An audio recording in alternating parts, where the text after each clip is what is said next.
Welcome, one and all, to Pacific414 episode review. I'm your host, Mike, and tonight I'm going to be giving you my reaction, my thoughts, my review on episode 5 of Hawkeye, and it was titled Ronin.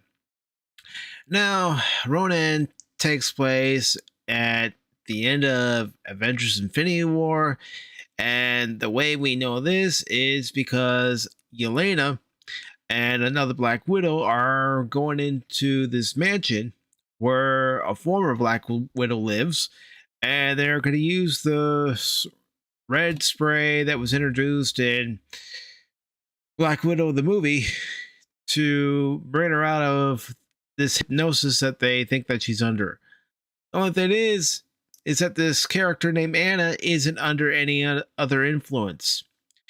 She was able to accumulate mass sums of wealth by doing odd jobs, and she is not a slave to anyone, even though Yelena and the other Black Widow have information saying that she was.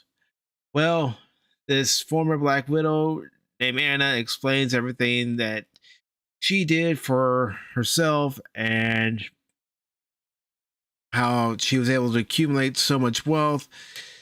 So, we get that story, and then at one point, Yelena has to get up and use the bathroom. Well, she gets into the bathroom, starts washing her hands and her face, when all of a sudden she starts disappearing, turning into ash.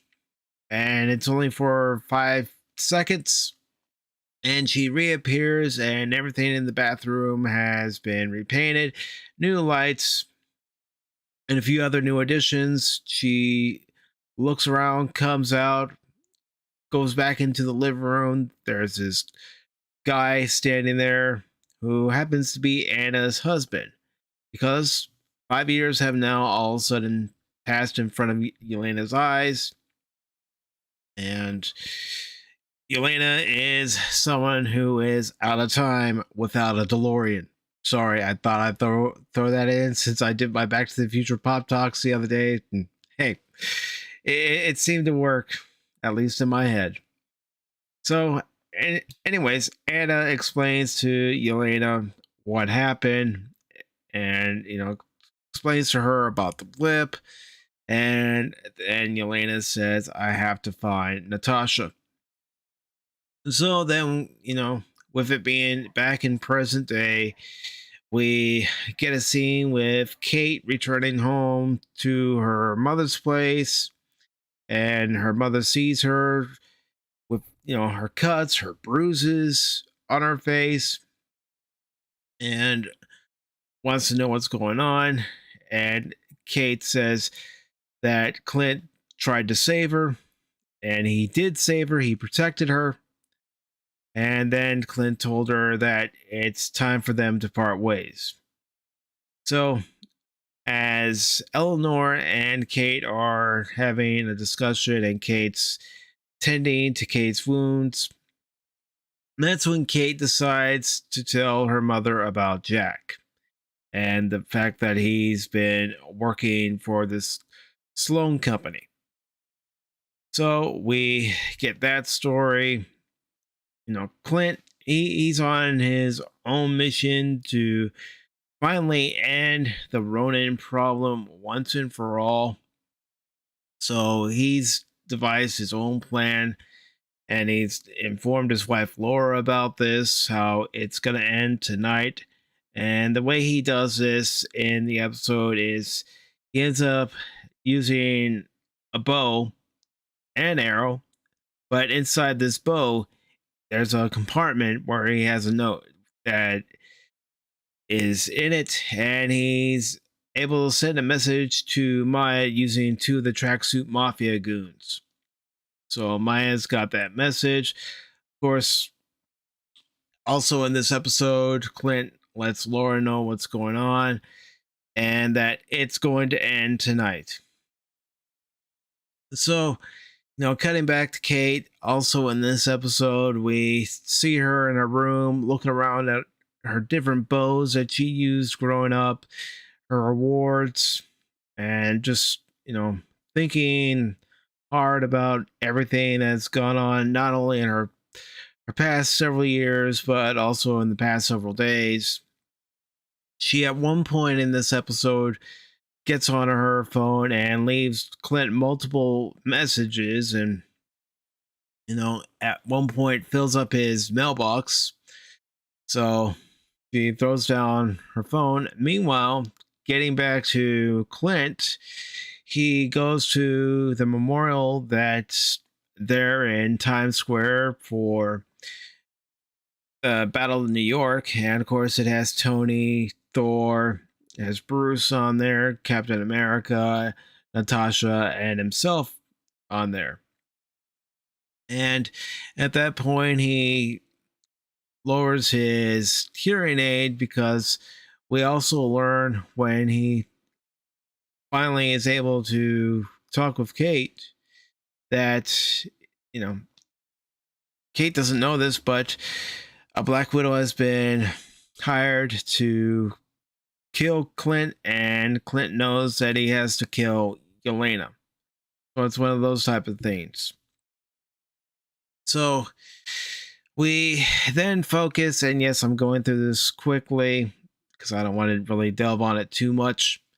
But anyways, as we go through this episode, Clint ends up going and meeting.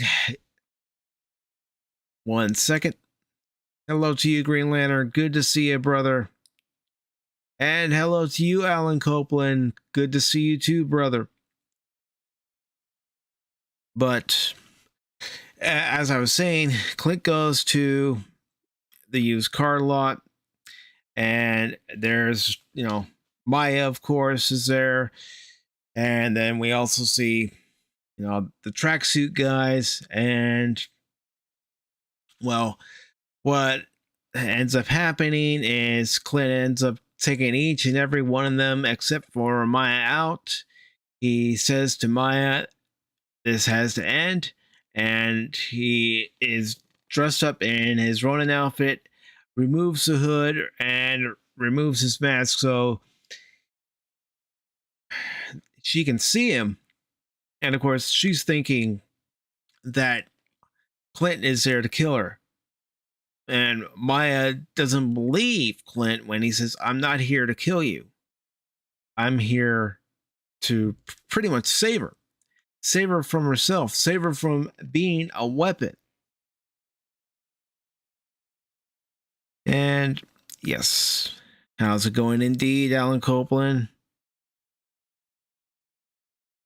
But anyways, Clint and Maya, they have a standoff. And the only thing that manages to save Clint from being killed is, of course, Kate Bishop firing an arrow. So with that arrow fired and everybody going their separate ways, Clint does ask Kate how was she able to track him. And she says, I used your cell phone. So if it wasn't for Kate, then Clint might have been seriously hurt or killed. And Kate and Clint end up going away into this Uber, and then they get dropped off. And one of the things in this episode that I've completely skipped over, and it's for good reason, is a scene between Yelena and Kate, and it's when Kate's going back to her old apartment to gather her stuff since she's going to be staying with her mom. And Kate goes into her apartment, and of course the lights are off. She turns on the lights, and out of nowhere pops up Yelena. And Yelena is holding a pot, and she says that she just made some macaroni and cheese. It's good macaroni. And she basically wants Kate and her to sit down at the table and discuss a few things. And those things are about Clint. How well do you know Clint? No, Clint's not the guy that you think he is. Clint's not this upstanding guy that you think he is. But in the middle of this conversation, it's a lot of the MCU type of humor. That type of humor that will either, work very well or completely miss its mark. And in my opinion, the humor in this scene completely misses its mark. And of course, some might be saying, well, how did Yelena get into Kate's apartment? Oh, broken glass, panes of glass missing, easy access. That's how.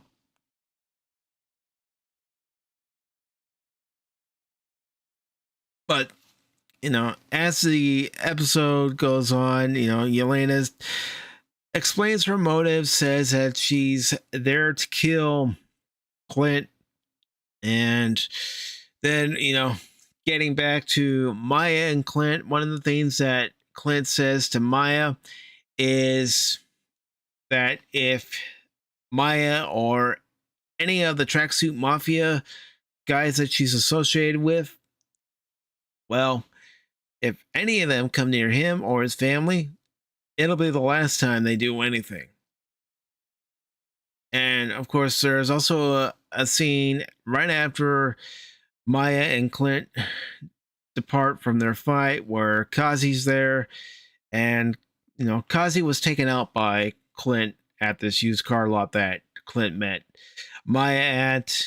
And of course, Maya starts questioning Kazi, questioning his loyalty, asking, why weren't you there the day my father was killed? And Kazi says, it's because I wasn't summoned. So we cut to another scene, and it's involving Yelena and Eleanor. And Yelena's basically tracking Eleanor and following her at a distance, and Eleanor winds up at this office. Well, while she's doing this, Clint has made some arrangements to stay at Grill's place.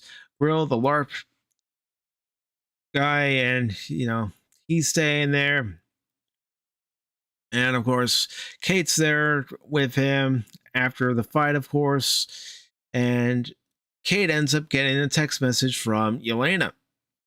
And Yelena is saying, I have found your mother, and this is who she's with. And unfortunately, something's gonna have to go down. So Kate gives her phone to Clint to show him the text messages. Clint looks at the text messages and looks at a photo. And again, this is a spoiler review. Yes, it was. It had that MCU humor, which did make it funny and weird at the same time. It was awkward too. Maybe it was just me, but it just was that awkward type of humor. But Kate hands Clint her cell phone. Clint looks through the messages, and then he sees a picture. And Clint goes, oh, great. This is the guy I was afraid of. And hello, games, Mickey, and Comics R Us. I know you're only that for this month. And I don't know how you're doing it, brother. I really don't. I really don't.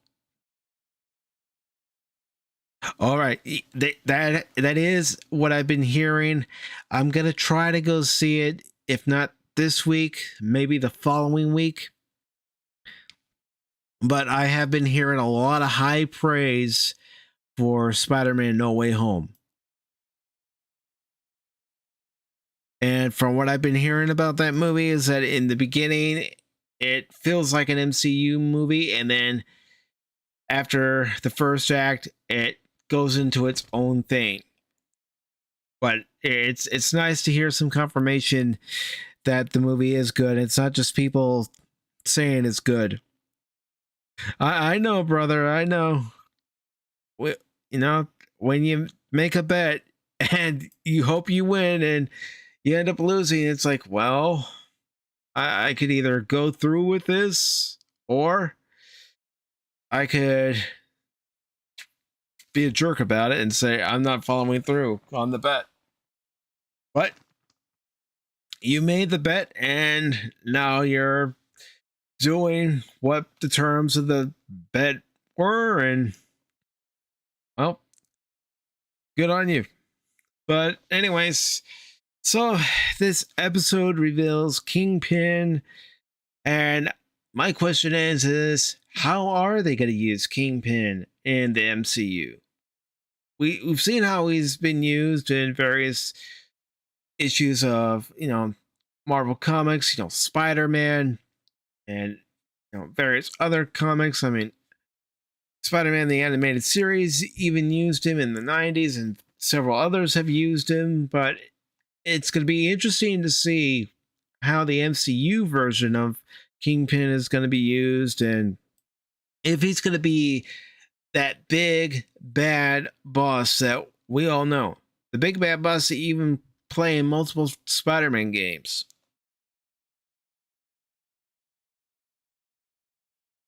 Yes, that's what I've been hearing, Alan Copeland.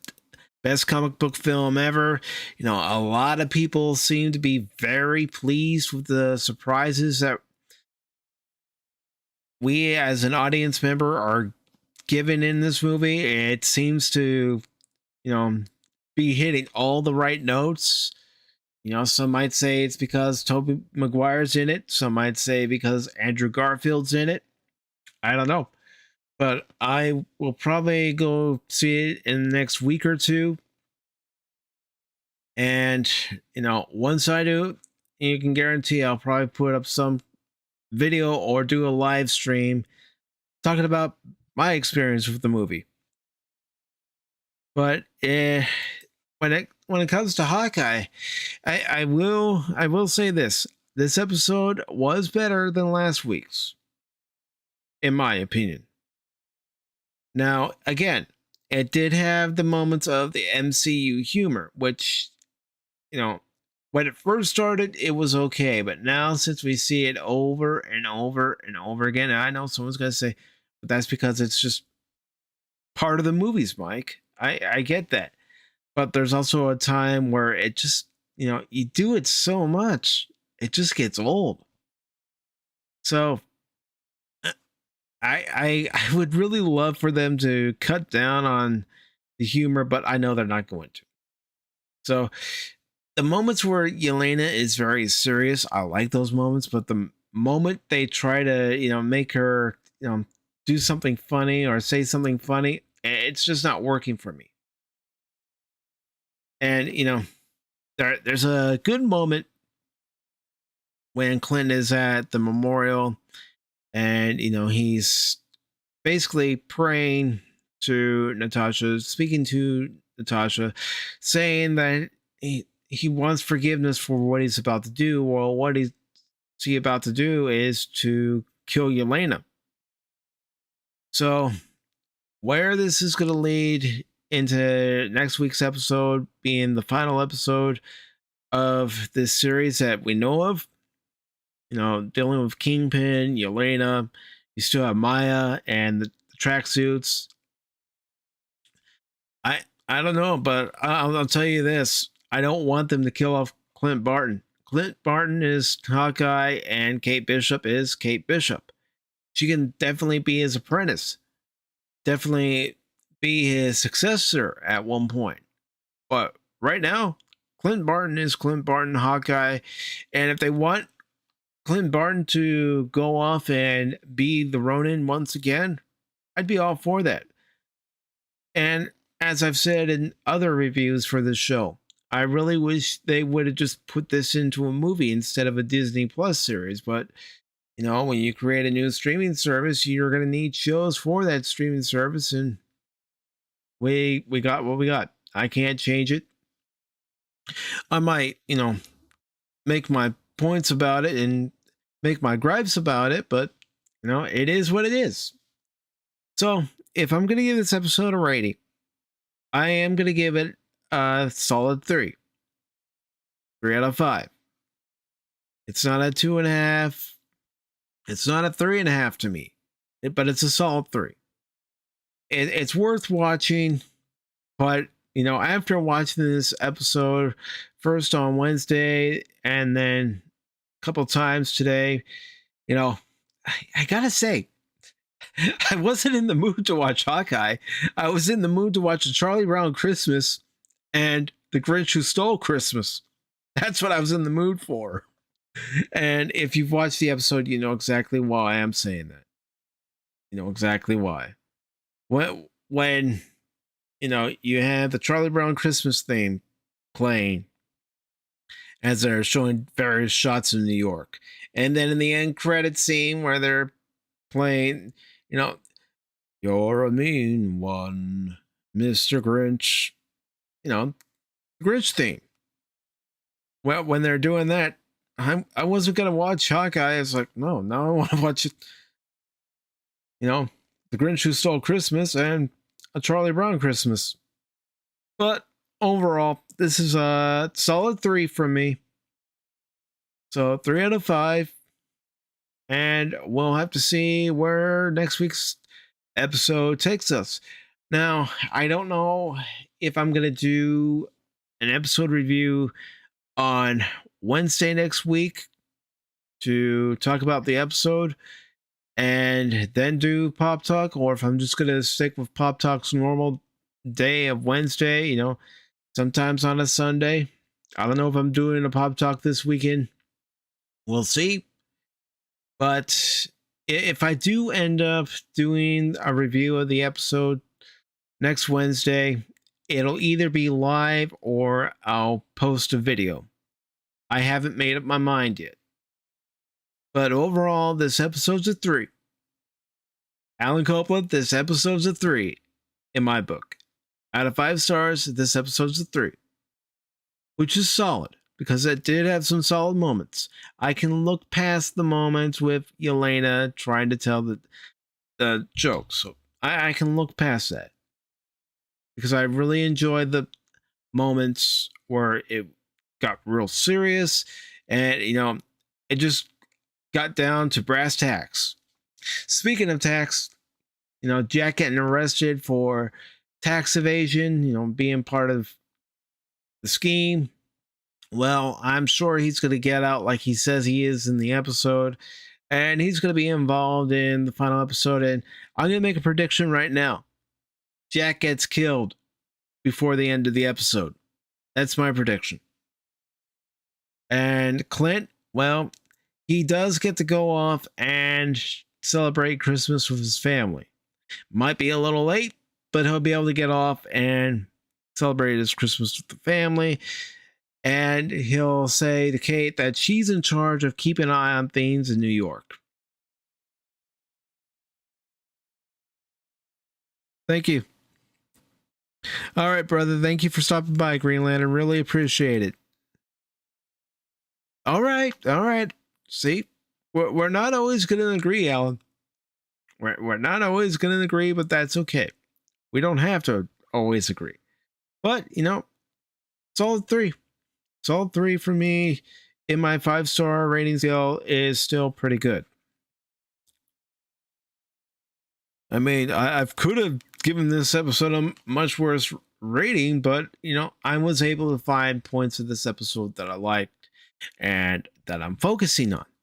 The parts that I didn't like, well, yeah, they are what they are. Like I said, I can't change it. So, again, 3-star episode. I am gonna, wait and see what happens in next week's finale. And like I said, if I end up doing a live episode review, I'll let you know. If I end up uploading the review, I'll let you all know. But either way, I will have a review for episode 6 tomorrow. Not tomorrow. Next week. And in the meantime, if for some reason I don't, well, look forward to my Back to the Future, the game streams sometime Saturday night and probably sometime Sunday afternoon. And then, of course, got Monday, Tuesday open, Thursday open, Friday open. So don't be surprised if I do a few more game-related streams or surprise streams. Just, shooting the breeze streams. That's what I'll call them. Shooting the breeze. So thank you all for watching. I want to thank you, Alan Copeland. I want to thank you, Green Lantern. And I want to thank you, Games, Mickey, and Comics R Us. Thank you. Really appreciate it, guys. It does mean a lot. So until next time, this has been Mike for Pacific414 episode review. You all have a good rest of your Friday, good weekend, and if I don't see you this weekend, well, I will see you all next week then. So, take care.